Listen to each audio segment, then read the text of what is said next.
नमस्कार दोस्तों, reality classes में आपका स्वागत है। इस वीडियो में हम लोग पीईटी 2022 का 16 अक्टूबर की फर्स्ट शिफ्ट का जो पेपर है उसकी आंसर की आपको प्रोवाइड कराई जाएगी। कई क्वेश्चन ऐसे हैं जिसमें डाउट्स आ रहे हैं, मतलब कुछ लोग कुछ आंसर बता रहे हैं, कुछ अलग, तो मैं आपको वहाँ पे आपका कन्फ्यूजन दूर करने की कोशिश करूँगा। पहला जो क्वेश्चन है, ब्रिटिश ने निम्नलिखित में से किस भाषा को भारतीय समाज में प्रस्तुत करने की उत्सुकता दिखाई? तो इसमें ना कुछ लोग बता रहे हैं कि संस्कृत सही है और कुछ लोग बता रहे हैं कि अंग्रेजी सही है, लेकिन यहाँ पे आप इंग्लिश में यदि देखोगे, ब्रिटिश शोड कीननेस इन इंट्रोड्यूसिंग की बात कर रहा है। प्रस्तुत करने को इंग्लिश में बोलते हैं इंट्रोड्यूस, तो संस्कृत को इंट्रोड्यूस थोड़ी करना था, संस्कृत तो यहाँ पहले से थी, तो इसका सही आंसर होगा अंग्रेजी। तो पहले का ना सी सही होगा। दूसरा है, पूर्ण स्वराज की मांग करने वाले प्रथम कार्यकर्ता का नाम बताइए। तो इसका सही आंसर है हसरत मोहानी, ए।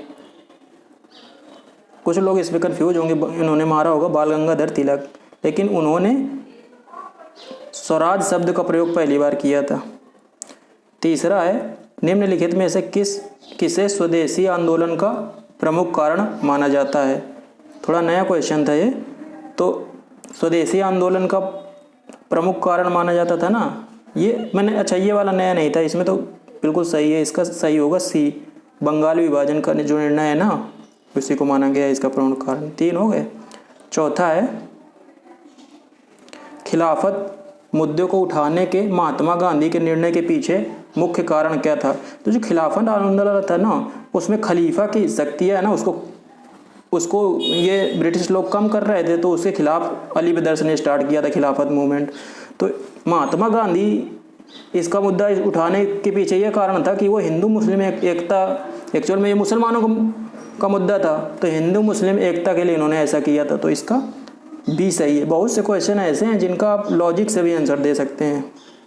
5वां है, भारत सरकार अधिनियम 1935 के प्रावधानों में ब्रिटिश सरकार के अंतिम अधिकार का एक उदाहरण कौन सा था? अब इसमें भी काफ़ी कन्फ्यूजन है कि जो 1935 का जो अधिनियम था उसमें से ब्रिटिश सरकार के अंतिम अधिकार का एक उदाहरण कौन सा था? तो इसमें आप कुछ लोग बता रहे हैं कि डी है, कुछ लोग बता रहे हैं कि सी है। तो इसका आप जो सही आंसर मानिए, जिसमें बोल रहा है ना which was an example of ultimate authority, और आप ये समझिए कि इसमें इंस्ट्रक्शन में दिया गया है कि जो अंग्रेजी वाला पार्ट में लिखा होगा, यदि हिंदी और अंग्रेजी दोनों में अंग्रेजी वाले पार्ट में जो लिखा होगा उसको माना जाएगा, तो आप इंग्लिश वाला भी पार्ट पढ़ लीजिए करिए। Which was an example of the ultimate authority of the British government in the provisions of the government of India act 1935। तो इसका जो सही है ना वो आप स्टार लगा दीजिए। इसमें ना एक को किसी को सही नहीं बोला जा सकता है। 6वां है, फॉरवर्ड ब्लॉक की स्थापना निम्न में से किसके द्वारा की गई थी? तो फॉरवर्ड ब्लॉक की स्थापना सुभाष चंद्र बोस जी ने की थी, डी है इसका सही। 1939 में जब त्रिपुरी अधिवेशन में चुने गए थे, इन्होंने पट्टाभी सीतारामैया को हराया था ना, गांधी जी के प्रतिनिधि को, फिर वहाँ से कांग्रेस से इन्होंने इस्तीफा देके फॉरवर्ड ब्लॉक की स्थापना की थी। 7वां, निम्नलिखित में से कौन जनसंख्या परिवर्तन का घटक नहीं है? चलो ये वाला जो क्वेश्चन है ना 5वां, इसका मैं आंसर पिन कर दूंगा, आपका जो कमेंट बॉक्स है ना उसमें मिल जाएगा 5वें का।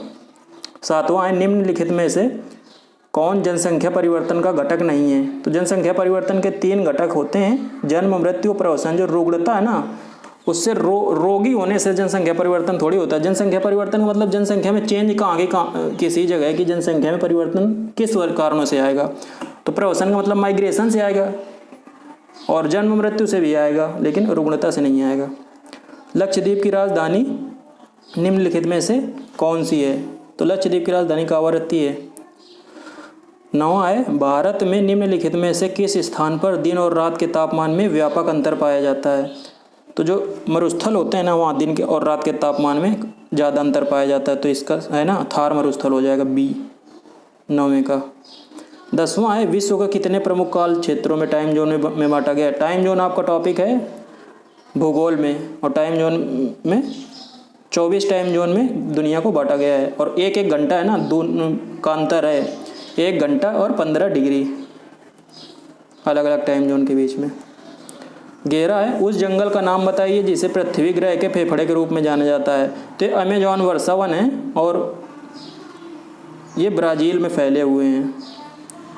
सी ऑप्शन इसका सही है। इनका एरिया बहुत ज़्यादा है और कभी इनमें आग लग गई थी ना, तो आ रहा था न्यूज़ में कि काफ़ी हानि हुई है। मतलब ये कार्बन डाइऑक्साइड को अवशोषित करते हैं। 12वां है, स्थिरता के साथ विकास के उद्देश्य से निम्न में से कौन सी पंचवर्षीय योजना शुरू की गई थी। तो इसमें भी कन्फ्यूजन है, लेकिन इसका सही आंसर ना बी है, चौथी पंचवर्षीय योजना। 12वें का बी आप मानिए। 13 है, निम्नलिखित में से किसमें व्यक्तियों या व्यक्तियों के समूह के स्थायित्व वाले व्यवसाय शामिल हैं। तो इंग्लिश में यदि आप पढ़ेंगे ना, तो इसमें लिखा है बिजनेस ऑन्ड बाय इंडिविजुअल्स और ए ग्रुप ऑफ इंडिविजुअल्स। तो ये होता है निजी क्षेत्र।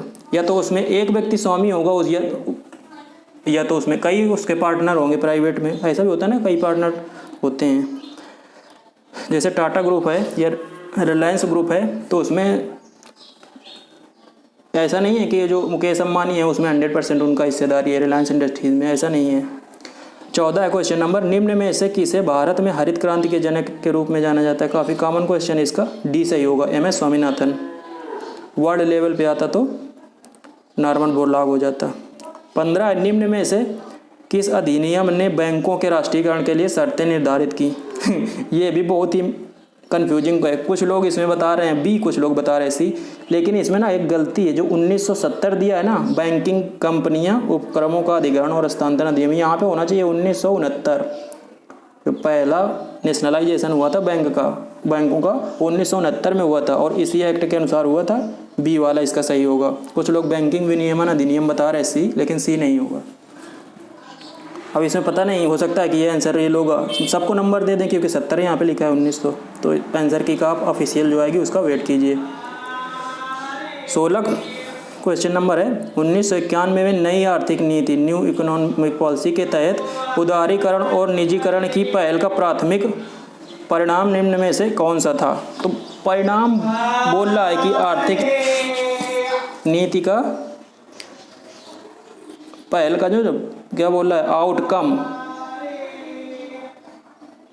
बोल रहा है कि which among the following was the primary outcome of the liberalisation and privatisation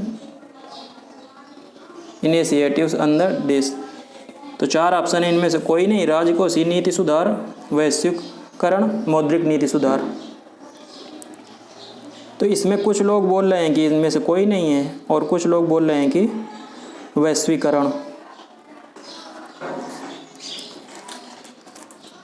एक बार इसको फिर से पढ़ते हैं। Which among the following was the primary outcome of the liberalisation and privatisation initiatives under the new economic policy. इसको भी आप star लगाइए, इसका भी मैं आंसर ना पिन करूंगा कौन सा सही होगा। अभी इसमें थोड़ा रिसर्च की ज़रूरत है।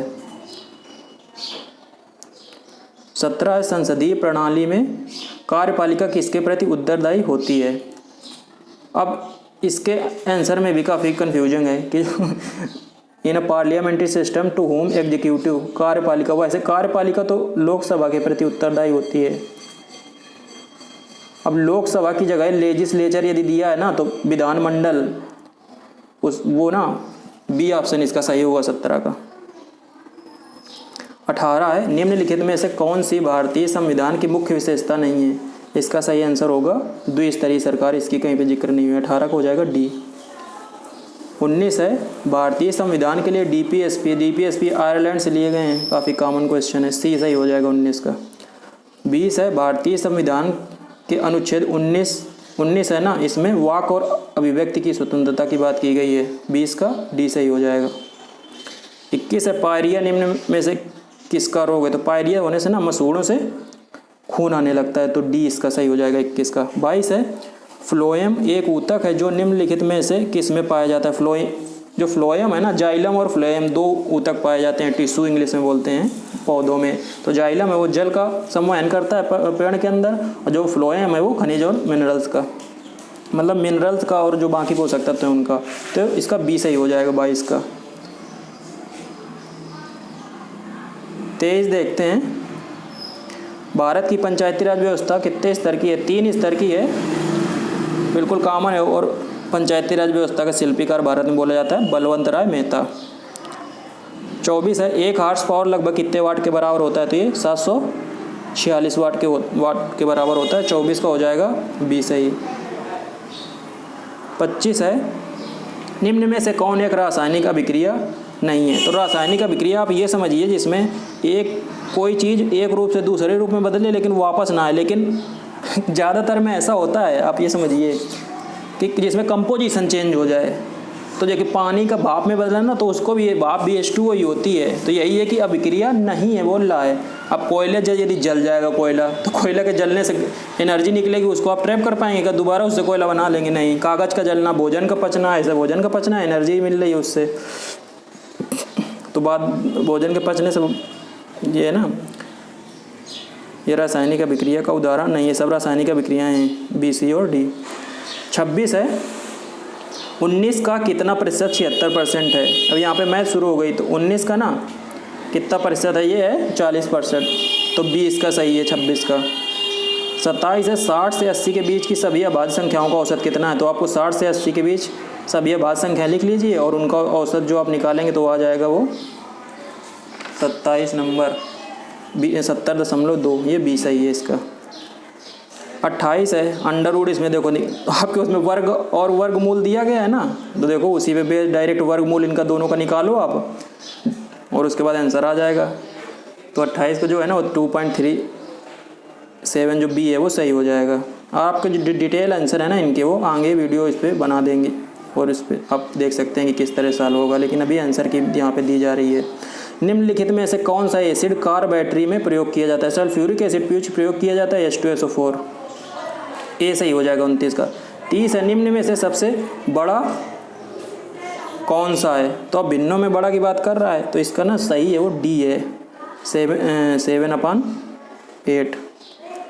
और जो 31 क्वेश्चन नंबर है देखो, a³ - b³ अपान a² + ab + b², इसका सही आंसर है जो ना 31 का वो है बी, 2.35।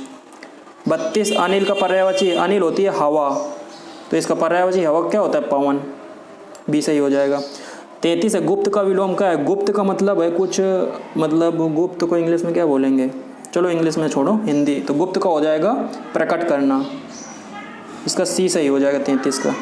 सद्भावना, सत्भावना, सत प्लस भावना, ये सही हो जाएगा। कौन सी संधि हो जाएगी इसमें, व्यंजन संधि। श्वेत और शोध का अर्थ है, तो ये है ना संस्कृत भिन्नार्थक शब्द में आ जाएगा। तो श्वेत का मतलब होता है सफ़ेद, तो सफ़ेद देखिए इसमें सी और डी में दिया है, और जो श्वेत होता है ना पसीना होता है, पसीने के बूंदे ना, तो श्वेत, तो इसका सी सही हो जाएगा 35 का। 36 है, खाक में मिलना, खाक में मिलना मतलब किसी का सब कुछ बिगाड़ देना, तो इसका 36 का बी सही हो जाएगा, सब कुछ नष्ट कर देना। अब अंग्रेजी का पैसेज दिया गया है, उस पर 2 क्वेश्चन हैं, तो पैसेज आप पढ़ लेना, मैं आपको आंसर बता दे रहा हूँ। एलिजाबेथ्स, क्या लिखा है 37 number, Elizabeth's new neighbour lived, तो ये हो जाएगा डाउन स्टेयर्स, सी सही हो जाएगा 37 का। 38 है, एलिजाबेथ वाज सफरिंग फ्रॉम, तो ये हो जाएगा इसका 37 का D, asthma. Choose the correct synonym, तो एग्जाइल का हो जाएगा बैनिसमेंट, बी सही हो जाएगा इसका 39 का। 40 का करेक्ट एंटोनिम, आपको बस एंटोनिम सिनोनिम देखना है, कुछ लोग कंफ्यूज हो जाते हैं। तो सिनोनिम का मतलब समान अर्थ हो, एंटोनिम का मतलब उल्टा, तो मौन का मतलब होता है दुख प्रकट करना, तो जॉय इसका सही हो जाएगा B. Give one word substitution, देखो इसमें आ गया है इस बार, तो give one word substitution for the following, one who sells articles at public sales, जो पब्लिक सेल्स होती हैं ना उसमें आर्टिकल जो बेचते हैं उनको पब्लिक सेल का मतलब समझ लीजिए जैसे सरकार नीलामी करवाती है ना जब्त करने किए गए सामान और प्रॉपर्टी का, तो इसको ऑक्शनर बोलते हैं, बी सही हो जाएगा इसका 41 का। 42 का आ गया ये असर्शन रीजन वाला, तो इसमें 2 कथनों को पढ़ें और तय करें कि निम्नलिखित में से कौन सा उत्तर विकल्प इन दोनों कथनों के बीच संबंध को सही ढंग से दर्शाता है। तो जो इसका सही आंसर है ना वो है बी, 42 का जन ना जो बी सही है। कथन एक कारण है और कथन सेकंड इसका प्रभाव है। 43 बोला ए को 26 के रूप में, बी को 25 के रूप में, तो सी को 24 के रूप में, तो जेड को 1 के रूप में किया जाता है, तो मोबाइल को उल्टा दिया गया है, मतलब पीछे से कोडिंग की है, इसका सही होगा ए। तो 43 का ना ए सही हो जाएगा। 44 है द अन्नामलई। अब ये आ गया क्या, करंट अफेयर्स। करंट अफेयर्स काफ़ी अच्छी आई थी सभी शिफ्ट में। द अन्नामलई रीड टेल नाम की डैमजल फ्लाई की एक नई प्रजाति की खोज निम्न में से किस राज्य में की गई? तो इसका सही आंसर है केरल, बी। 45 है गोपी ने विवेक से कहा। ये रीजनिंग का क्वेश्चन है और संबंध जो है ना ब्लड रिलेशन उस पर बेस्ड है।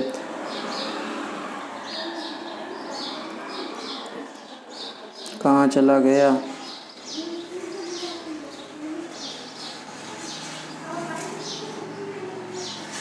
हाँ, गोपी ने विवेक से कहा वो मेरी माँ के इकलौते भाई का पिता है। तो माँ के भाई होते हैं मामा, मामा के पिता हो गए नाना। तो ये बहुत इजी था। 45 का सी नाना। विषम चुनना है तो इसमें जो विषम है ना वो है 33। इसका आंसर है 46 का आंसर है वो ए है। 6:10 पर घड़ी की घंटे की सुई और मिनट की सुई के बीच का कोण, इसका सही आंसर है 47 का वो डी है।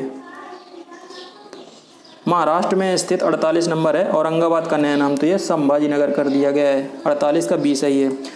भारतीय पारंपरिक विज्ञान पर किस देश के सर्वदलीय संसदीय समूह को आयुर्वेद रत्न पुरस्कार मिला है? तो ये मिला यूके के संसदीय समूह को मिला है आयुर्वेद रत्न पुरस्कार। 49 का बी सही हो जाएगा।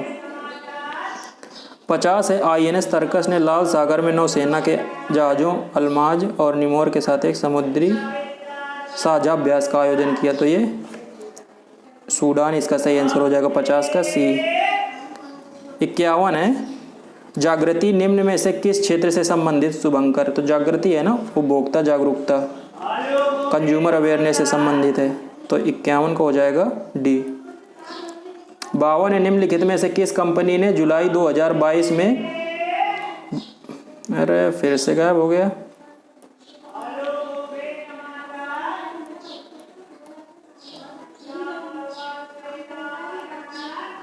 ये वाला है।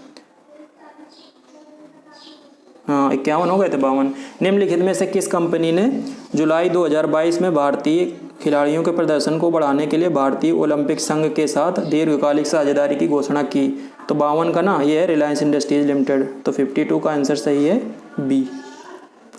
53 है टाटा पावर सोलर ने किस राज्य में भारत की सबसे बड़ी फ्लोटिंग सौर ऊर्जा परियोजना शुरू की? बड़ा कंफ्यूजिंग था ये, क्योंकि कई इस समय रामगुंडम तेलंगाना में, ओमकारेश्वर बांध मध्य प्रदेश में, लेकिन टाटा पावर ने सबसे बड़ी जो इंस्टॉल की है वो केरल में की है। हिमाचल प्रदेश में 21 दिवसीय संयुक्त सेना अभ्यास वज्रप्रहार, तो वज्रप्रहार वो हिमाचल प्रदेश में हुआ है अभी, और युद्ध अभ्यास करके भी हुआ एक्सरसाइज, वो हुआ है उत्तराखंड में। ये हुआ है भारत और अमेरिका USA के बीच सेनाओं के बीच में। तो ये ए सही है किसका? 54 का। 55 है निम्नलिखित में से कौन सी इजराइल की राजधानी? इजराइल की राजधानी है जेरूसलम, बी सही है। डाक कर्मयोगी पोर्टल का उद्देश्य है? तो इसका 56 का डी सही है। लगभग 4 लाख ग्रामीण डाक सेवकों की क्षमताओं में वृद्धि। 57 है जुलाई 2022 में कॉफ़ी बोर्ड ने कॉफ़ी फसलों की जलवायु प्रतिरोधी किस्मों को विकसित करने के लिए किसके साथ एक समझौता ज्ञापन पर हस्ताक्षर किए हैं? तो ये है इसरो, इसका सही 57 का डी सही है। 58 है निम्नलिखित में से कौन सा देश भारत के साथ सबसे लंबी अंतर्राष्ट्रीय सीमा साझा करता है? तो ये बांग्लादेश है। बचपन में MBA में बी आता है ना पहले, बांग्लादेश। 59 निम्न में से किसे भारत का स्कॉटलैंड कहा जाता है? तो ये कुर्ग डिस्ट्रिक्ट पड़ता है कर्नाटक में, उसको बोला जाता है भारत का स्कॉटलैंड। 59 का बी सही हो जाएगा। 60 कला मथुरा से स्टेंसिलिंग की पारंपरिक कला है, and traditional art of stencilling from Mathura. तो ये सांझी कला, सी 60 का सी। 61 निम्न में से 2014 में बनाया गया भारत का 29वां राज्य? तो ये तेलंगाना बनाया गया था 2014 में, बी सही हो जाएगा। 62 है निम्नलिखित में से किस राज्य में विधान परिषद है? तो विधान परिषद कहाँ कहाँ है? उत्तर प्रदेश, बिहार, महाराष्ट्र, कर्नाटक। तो कर्नाटक यहाँ पे दिया, डी सही होगा। और तेलंगाना और आंध्र प्रदेश में भी है, 6 राज्यों में है अभी। पहले जम्मू कश्मीर में थी लेकिन जम्मू कश्मीर हो गया UT। किस दिन को भारतीय वायुसेना दिवस के रूप में मनाया जाता है? ये अभी मनाया गया था 8 अक्टूबर को। 63 का सही है सी। 64 है वॉलीबॉल निम्न में से किस देश का राष्ट्रीय खेल है? तो ये है नेपाल का। 65 है, निम्नलिखित में से किस व्यक्ति ने प्रसिद्ध पुस्तक the story of my experiments with truth? अब द स्टोरी लगा दिया नहीं, ऑफ लगा दिया नहीं, माई एक्सपेरिमेंट विद ट्रुथ, इसको थोड़ा कंफ्यूजिंग बनाने के लिए ये महात्मा गांधी जी की है आत्मकथा। 65 का सी सही हो जाएगा। 66 है, वायुमंडल में ग्रीन हाउस गैसें पृथ्वी के अधिकांश उत्सर्जित को अवशोषित करती हैं, जो निचले वायुमंडल को गर्म करती है।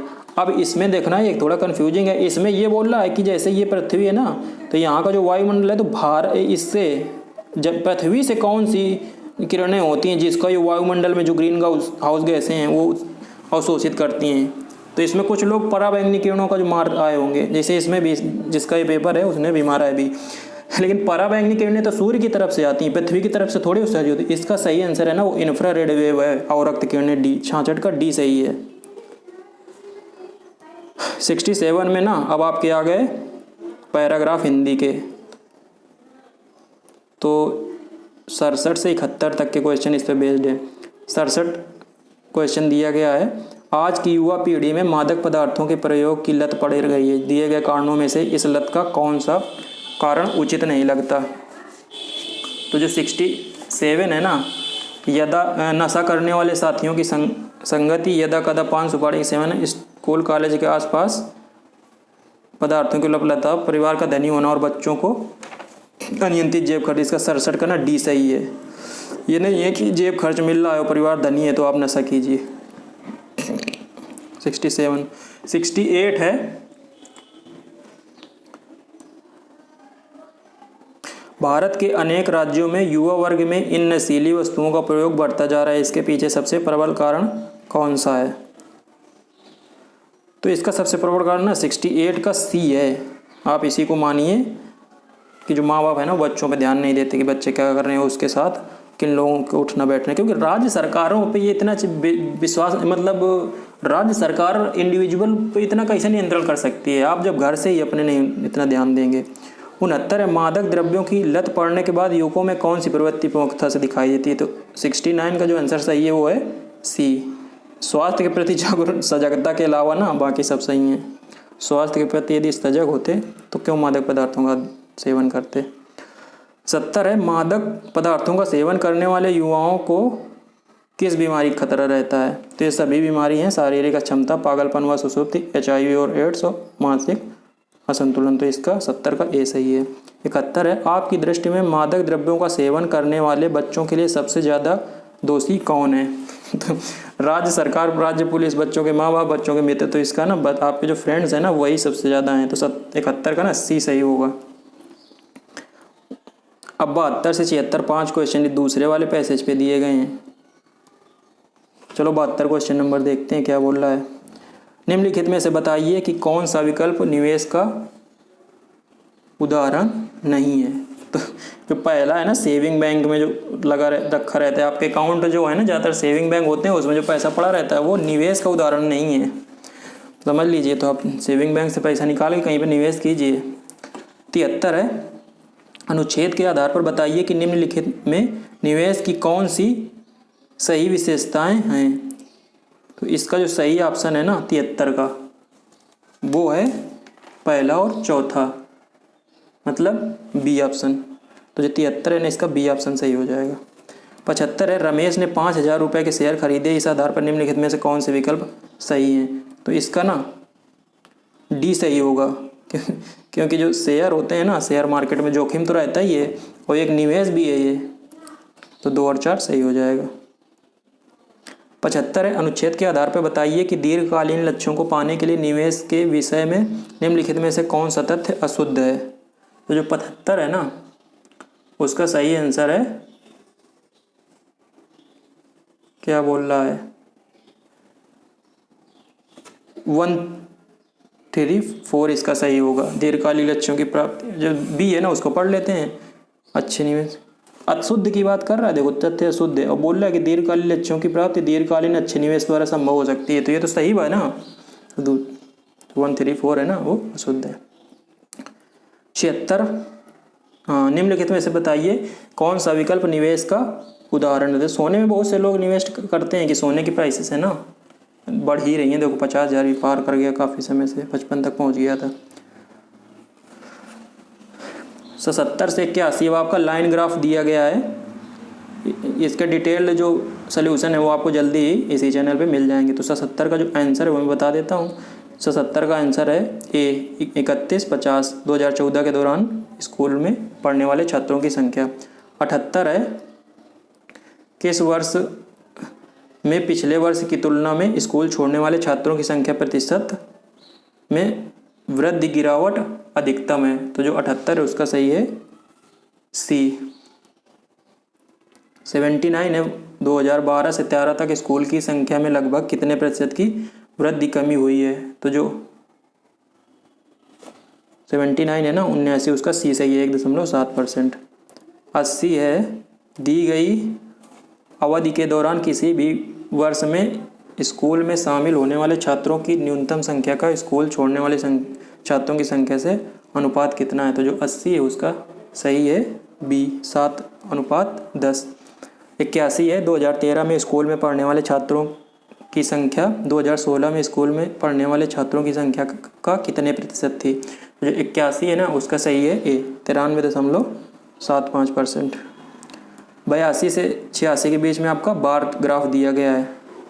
85 नंबर देखते हैं, मतलब 82 नंबर 2005 से 6 और 6 का औसत उत्पादन निम्न में से किस वर्ष के युग्म के औसत उत्पादन के ठीक बराबर था। तो जो 82 है ना उसका सही आंसर हो जाएगा ए 2002 और 2007। 83 क्या बोल रहा है 2003 से 2004 तक मोबाइल के उत्पादन में लगभग प्रतिशत गिरावट कितनी थी। तो जो 83 है ना उसका सही आंसर जो आएगा वो 23% आएगा, सी सही है इसका। 84 क्वेश्चन नंबर 2001 की तुलना में 2008 में मोबाइल के उत्पादन में अनुमानित प्रतिशत वृद्धि कितनी थी। तो 84 का जो सही आंसर आएगा वो आएगा सी 183.33%। पिछले वर्ष की तुलना में 85 नंबर है, पिछले वर्ष की तुलना में किस वर्ष उत्पादन में प्रतिशत वृद्धि सबसे अधिक थी। तो जो 85 का सही आंसर है वो है बी 2002। 86 जो है ना दिए गए कितने वर्षों में मोबाइल का उत्पादन दिए गए वर्षों के औसत उत्पादन से अधिक था। तो 86 का ना ए सही है। 87 से 91 में अब यहाँ पे टेबल दी गई है। 87 का जो आंसर है ना वो मैं आपको बता देता हूँ। इसके जो आंसर है वो आपको डिटेल्ड आंसर ना प्रोवाइड करा दिए जाएंगे जल्दी। तो जो 87 है ना उसका सही आंसर है वो 77 डी। 87 का डी सही है 77। 88 जो है ना उसका जो सही आंसर है वो है 138 सी। 88 का सही आंसर है सी 138। 89 जो है ना 89 उसका जो सही आंसर है वो है सी 35:11। 90 का जो सही आंसर है वो है 238.54। 91 का जो सही आंसर है वो है 208:115। 92 से 96 के बीच में फिर से टेबल दी गई है। तो राज्यों बोल रहा है 92 में राज्य डी में गरीबी रेखा से ऊपर आने वाली महिलाओं की संख्या क्या होगी यदि अज्ञात हो कि राज्य डी की जनसंख्या 7 मिलियन है। तो 92 का जो सही आंसर आएगा वो आएगा 2.4 मिलियन बी। 93 है यदि राज्य सी के लिए गरीबी रेखा से ऊपर आने वाले पुरुषों की जनसंख्या 1.5 मिलियन है तो सी की कुल जनसंख्या कितनी है। तो 93 का जो सही है वो है सी 5 मिलियन। 94 है राज्य ए के लिए गरीबी रेखा से ऊपर आने वाले पुरुषों की लगभग संख्या क्या होगी यदि राज्य ए के लिए गरीबी रेखा के ऊपर आने वाली महिलाएं 1.8 मिलियन है। तो 94 का जो सही आंसर होगा ना वो इसमें से कोई नहीं आएगा ए 15 कुछ आएगा इसका आंसर, इनमें से मैच नहीं कर रहा है। 95 है यदि राज्य बी के लिए गरीबी रेखा से नीचे के पुरुषों की संख्या 2.4 मिलियन और राज्य ई के लिए 6 मिलियन है तो राज्यों बी और ई की कुल जनसंख्या अनुपात में है। तो 95 का जो सही है वो है डी 1:2 1:2।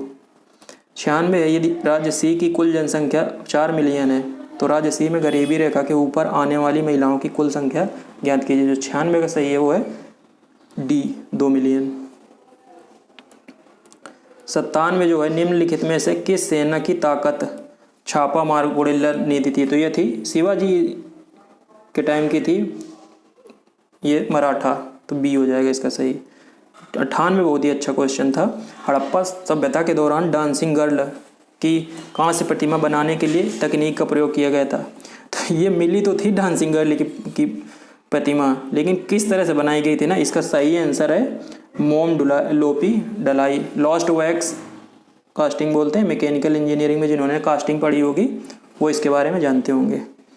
मतलब इसमें क्या होता है कि हम लोग जो मोम होती है ना उसका एक पैटर्न बनाते हैं और उसके बाद जब उसमें आप पिघली हुई मेटल हाई टेम्परेचर में डालेंगे तो ये मोम है ना वेपराइज हो जाती है, तो खाली जगह जो है ना उसमें उसी तरह की प्रतिमा बन जाती है।